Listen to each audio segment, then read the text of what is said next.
Hey storyteller! Many, if not most, novels contain a romantic subplot or at least a hint of romance. Giving your protagonist a love interest can make him or her more relatable to the reader and increase the stakes of the story. But how can you write a romantic subplot that isn't cheesy, predictable, or flat? Welcome to this week's writer coaching session, in which we'll discuss all that, plus I'll answer a few subscriber questions regarding romantic subplots.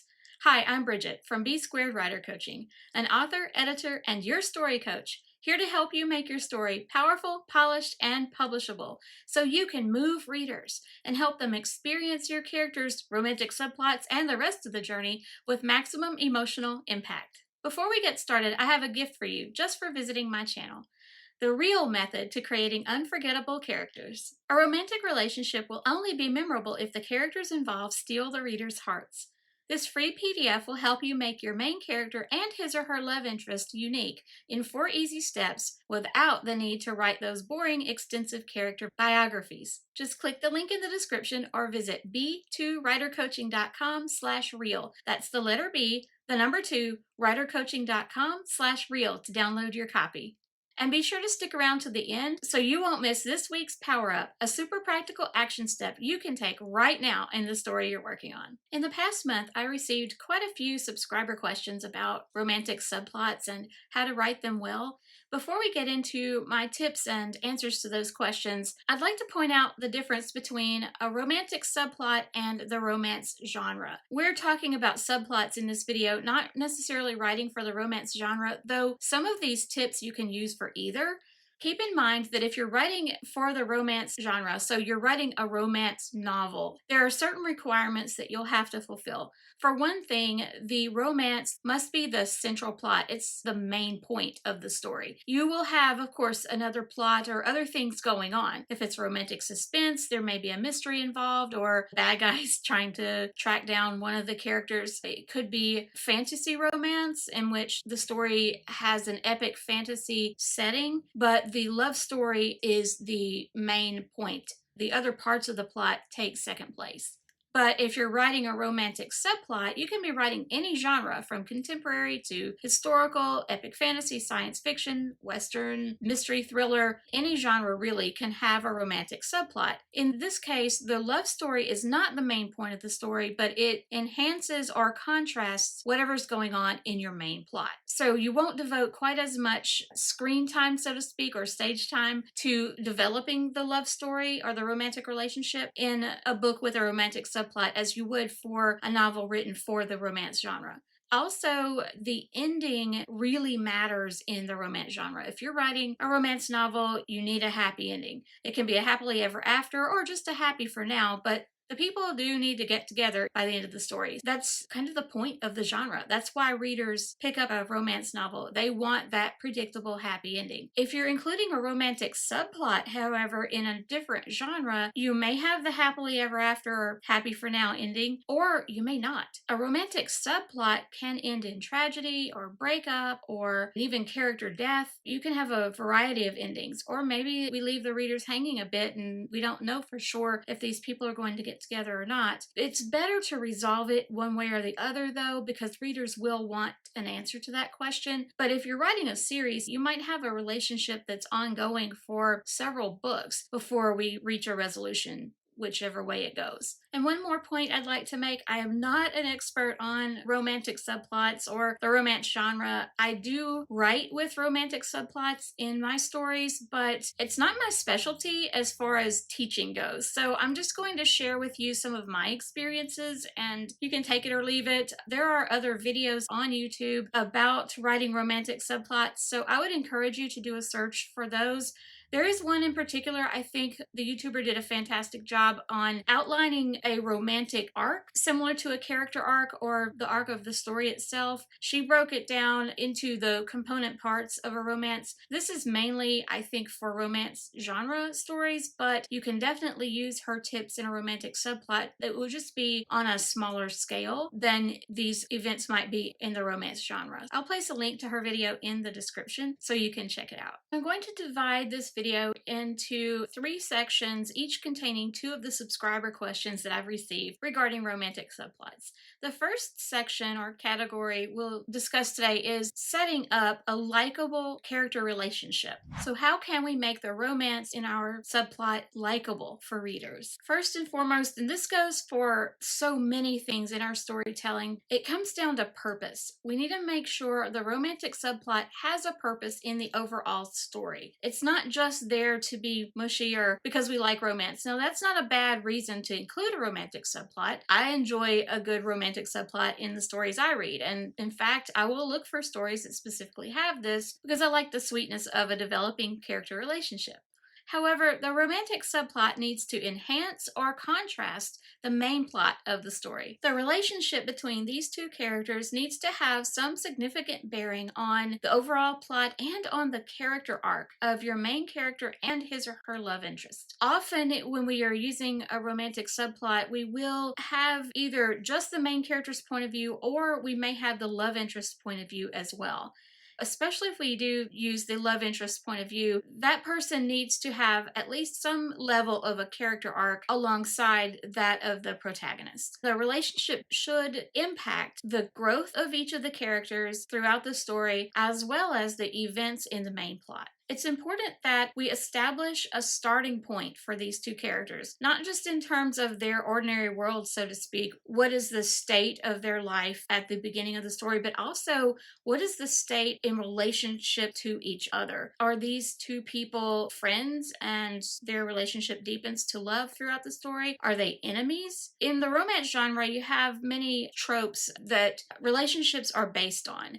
It can be a friends to lovers, enemies to lovers, a hate to love type relationship. You can have an old flame who returns, or a reunion with someone you knew from the past. Those are just a few of the relationship conventions you can find in the romance genre that we can also use in our romantic subplots. So we need to establish the first time the reader sees these 2 characters interact on the page. Do they know each other? If they knew each other previously, do they like each other, dislike each other? Are they buddies? Are they on opposite sides of a war? What is their relationship as the story begins?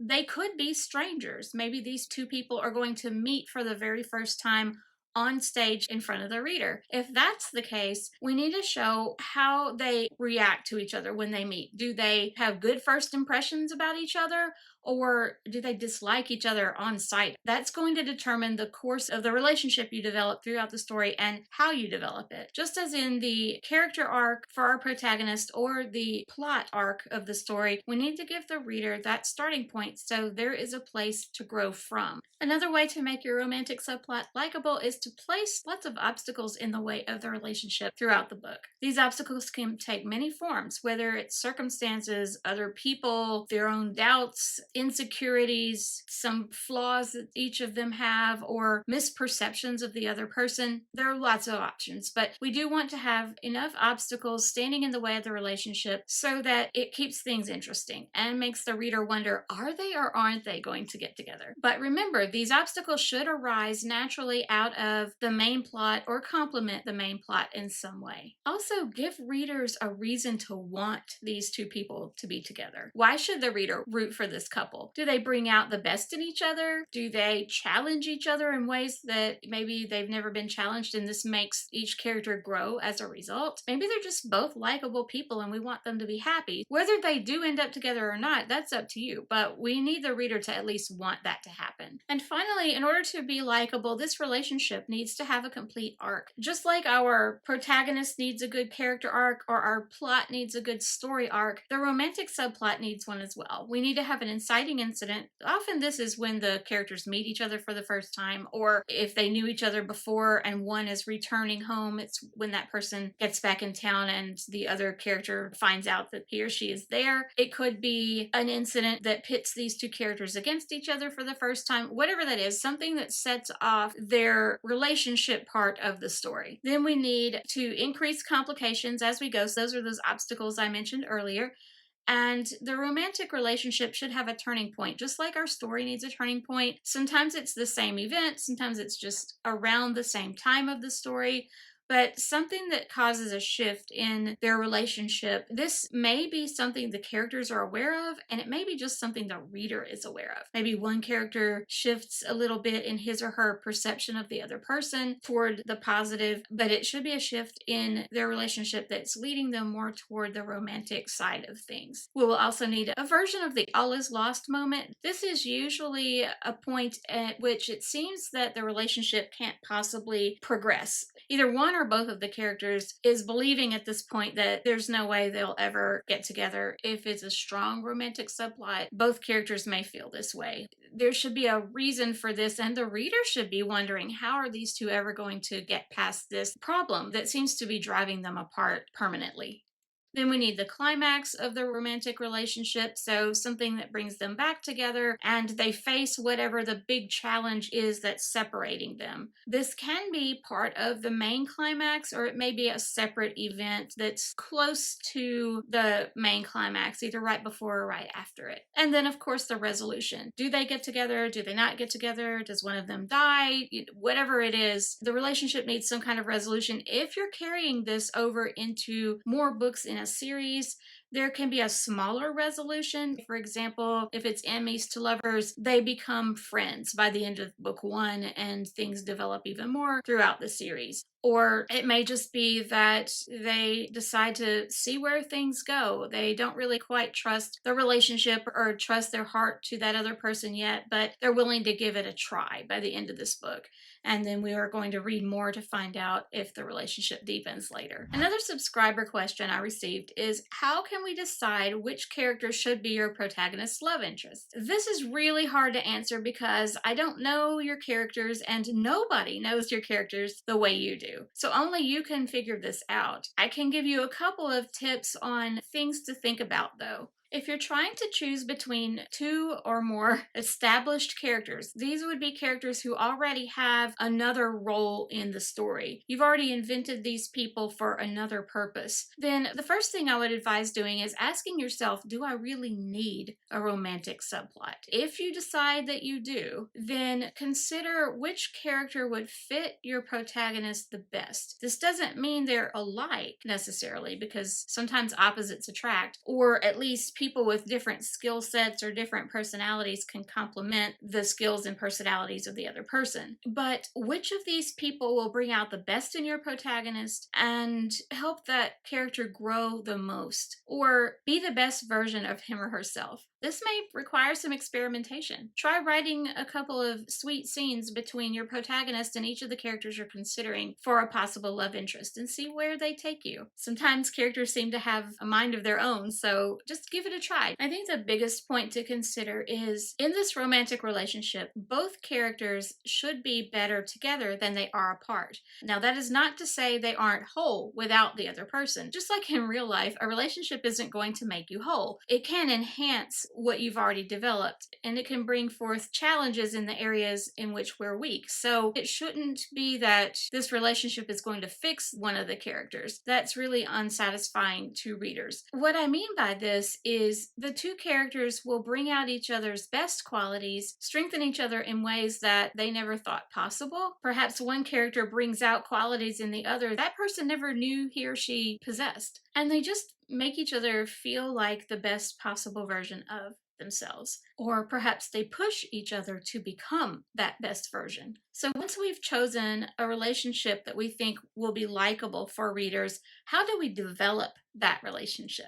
One of the questions I received was, how can we grow the chemistry between these two characters? I think that really occurs in the small moments within a story. Yes, the big moments are important, but little things, minor touches of the hand, or some tiny sweet gesture one does for the other, or being thoughtful at a time that the other character really didn't expect it from this person. Those small moments can grow the chemistry far more than the bigger ones that maybe feel more obvious. We also need to show a push-pull between the characters. So you're going to have some of those sweet moments where they're starting to acknowledge something good about this person or something deeper, but there should also be those moments of doubt. Does this person really appreciate me the way I think? Or did he really mean what he said there? Or am I reading too much into this? Little bits of doubt between those sweet moments that make each character wonder if they're misinterpreting things, or should I even like this person, much less love this person? The level of the push and pull will depend on the baseline or where you started with the relationship. If this is a friends to lovers thing, then they're going to have doubts about ruining the friendship, or thinking maybe they're reading too much into it because this person's been their friend for however long. But if it's enemies to lovers, then the doubts would come into play related to, should I even trust this person at all? Or this person may be a danger to me, or maybe betraying me at every turn and using these nicer or sweeter gestures to deceive me somehow. Some examples of the push-pull can be one character feels a sense of warmth or comfort when that other person is present. Maybe there's a nervousness that happens. That person walks into the room and suddenly this character is tongue-tied or gets jittery or just doesn't know what to say or where to look. Or maybe this character feels a surge of excitement and can't understand why. Closely related to this was the question I received: in which situations should these characters share a moment, or in which situations should they not? Well, you know your plot best, but I would say make sure that it fits the story, the other parts of the plot, for these two people to have a moment. You don't want the sweetness of the moment to derail the action in an action scene or whatever other tension may be going on in the main plot surrounding it. You can have a sweet moment right in the middle of a shootout, for example. It can happen because when emotions are running high, those other emotions can come to the forefront, but it would be very quick. The moment would be super brief in the middle of an action scene. Whereas if things have slowed down a little bit in the rest of the plot, then you could have a longer moment between the characters. Also, make sure it fits the characters' personalities at that point in time. So depending on how much your characters have grown in their character arcs up until this point, would they act on the moment that you're trying to establish? Also, would it fit that character's personality to engage in a moment with this person during whatever else is going on? One of the secrets in the real method is to keep your characters authentic to who they are. And keep in mind, when you're orchestrating these moments between characters involved in a romantic subplot, less is often more. I mentioned a moment ago about making these moments brief during an action sequence, but it often doesn't take much. A significant glance, their hands brushing, a small gesture that one does for the other. If you sprinkle enough of these throughout the story, it's going to build that chemistry and that romantic tension between the characters very well. It's a form of showing instead of telling, so you don't have to be super obvious about it. Now, there will be times when you will need to be more obvious and more direct, but just sprinkle those moments throughout the story and you can ramp up the romantic chemistry quite a bit. Are you finding this helpful so far? If so, consider clicking the like button so YouTube will show this video to more writers like you. For our third category of tips and questions, we're going to tackle the tricky tropes involved in romance. We'll specifically discuss two tropes readers have quite strong opinions on: Insta-Love and love triangles. One subscriber asked, how can we avoid Insta-Love or making the relationship seem forced? I think one of the biggest tips is to start with establishing the baseline for the relationship early on in the story. And you want to do this with more than one scene. We want to really establish how they are in relation to each other before the romantic tension begins. So you may take just a couple of extra scenes besides the first meeting or the first time they're together on the page for the reader to really develop the starting point. Then you can start bringing in those little moments and questioning and start ramping up the romantic tension a bit. If you don't have a lot of room to develop the relationship in the romantic subplot because,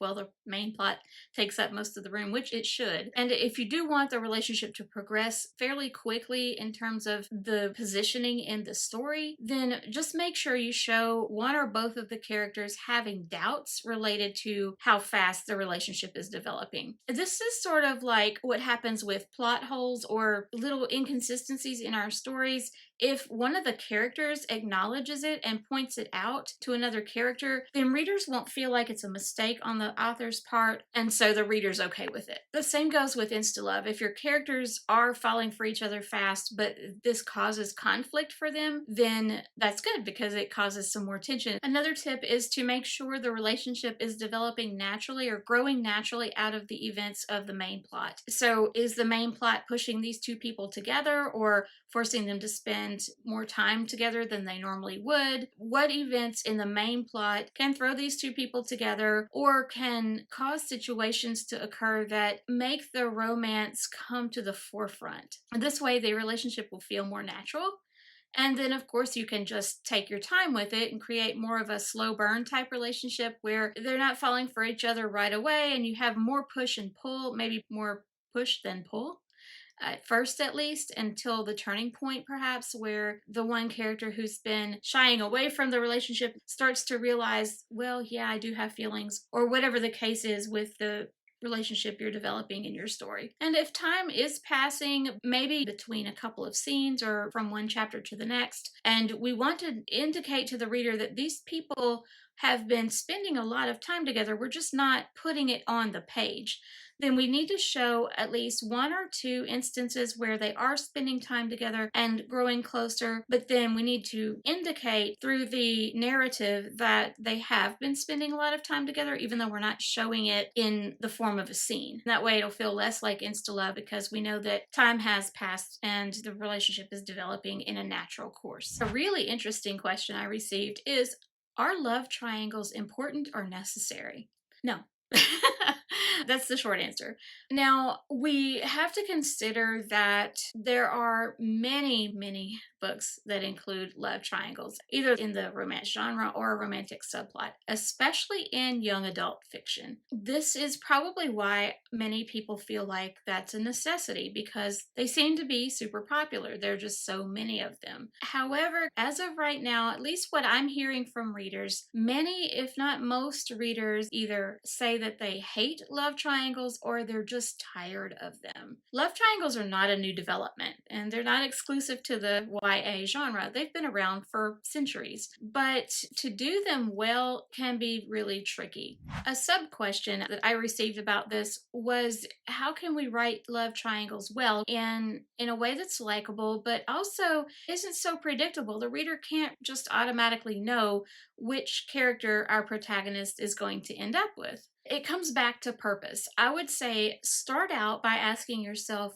what is the purpose or the reason for the existence of this second love interest? Is this person interfering just to create conflict between the main character and the first love interest? Or does the main plot make this a necessity? Like, is the main character involved in a society that expects arranged marriages to take place, and that is where the secondary love interest comes in? Then that may be part of the main plot. So it has a purpose in the story as a whole, and that can create lots of conflict. But if your protagonist is not in love with or doesn't have feelings for the person with whom the arranged marriage has been set up, then it's really not a love triangle because the protagonist has feelings for one but not the other. The other is just an obstacle more than a secondary love interest. A true love triangle involves one person who has feelings for two different people and has to choose between them. Related to that, what is each love interest's role in the story?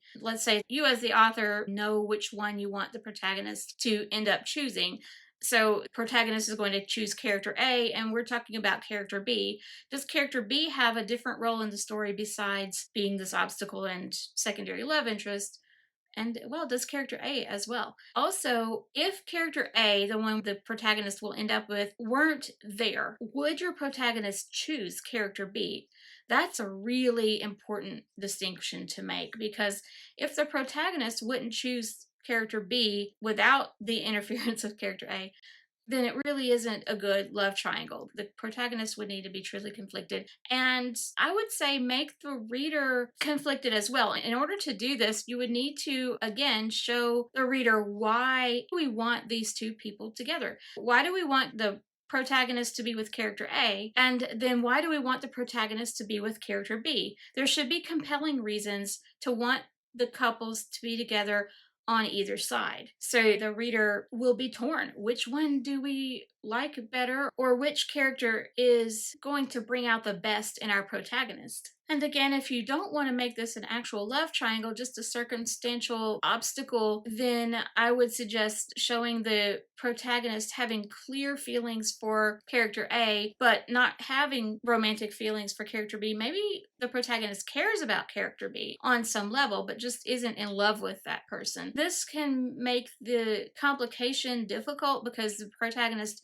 doesn't want to hurt character B, but the reader knows who the protagonist really loves. And so circumstances have to be overcome in order for character A to be the one chosen. The protagonist feels sort of stuck, and that can create a more satisfying romantic subplot than perhaps a love triangle might. That isn't to say you can't do a love triangle well. It is possible. Just bear in mind that it's been a bit overused lately. So if you're going to use one, really make it compelling and have a good reason for including it. Also, keep in mind that we want to make sure each of those characters, character A, character B, and the protagonist, are all well fleshed out. They're all three-dimensional. To help with this, don't forget to download your Reel method to creating unforgettable characters. Remember, just click the link in the description or visit b2writercoaching.com/reel to download your copy. For this week's Power Up, let's attempt some brief note-taking or brainstorming. Make some notes on the purpose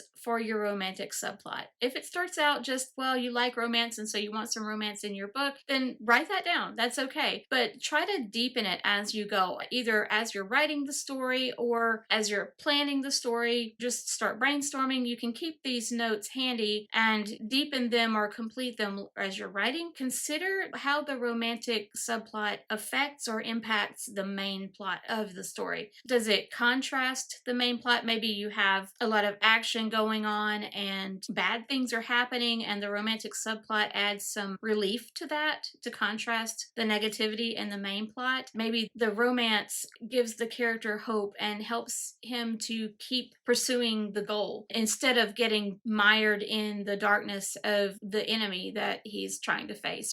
Perhaps the romance is going to lead to a type of redemption for one of the characters. So by learning to love or maybe getting to know this other person and seeing how the love interest copes with things, the protagonist makes a huge change for the better by the end of the story. These notes can refer to your main plot, or it can refer to your protagonist character arc as well. How does the romance affect each? Then make notes on why a reader should want these two people to get together. I mean, why do you want these people to end up together? Maybe you don't. Maybe it's going to be a tragedy in the romantic subplot. Still, though, for it to be a tragedy, it has to be something the readers want. If it's not something they want, they're not going to feel a loss when these two people don't get together. So this is important no matter what type of ending or resolution the romantic subplot will have. And lastly, let's try to make a little bit of an outline of the romantic arc. So what's the inciting incident? If they've been friends, then what changed for one of them that's going to kick off the romance? If they're meeting for the first time, the inciting incident would be the meeting. If they're enemies, do they interact with each other for the first time in this book, or does something specific happen that changes things on some level in their ordinary world that kicks off the romantic storyline? And then brainstorm a list of complications or obstacles that can get in the way of their relationship development. What is a turning point for them in their romance? What changes for them and makes the romance head toward getting together, whether they do actually or not? There needs to be a shift somewhere in the middle of the story where the relationship takes a turn toward romance, or more deeply toward romance. And then what is the all is lost moment? There's a moment where it seems that it would be impossible for them to get together. And what is the romantic climax of the story? And what is the resolution? How do they end up? Together or not together? You may not know all the answers to this right now, and that's okay. Just maybe jot down those elements and leave room to write notes as you go. And that way, while you're developing the story, you may get ideas for each of those. And this can also change. You might have things going in a certain direction, but then as you're writing, the story develops in a different way. This is just to give you a starting point or a framework to try to help you make the romantic subplot more fulfilling and satisfying for the reader and a more fully developed part of your storyline. I've mentioned how closely the romantic relationship should be tied to your protagonist's character arc. It should be part of the character arc and affect the way this protagonist grows and changes throughout the story. You may be wondering what a character arc is. If so, check out this video. And for tips on how to make sure your protagonist is compelling, because a romance is only going to be as compelling as the main character who's involved in it, check out this video. And let's power up your storytelling.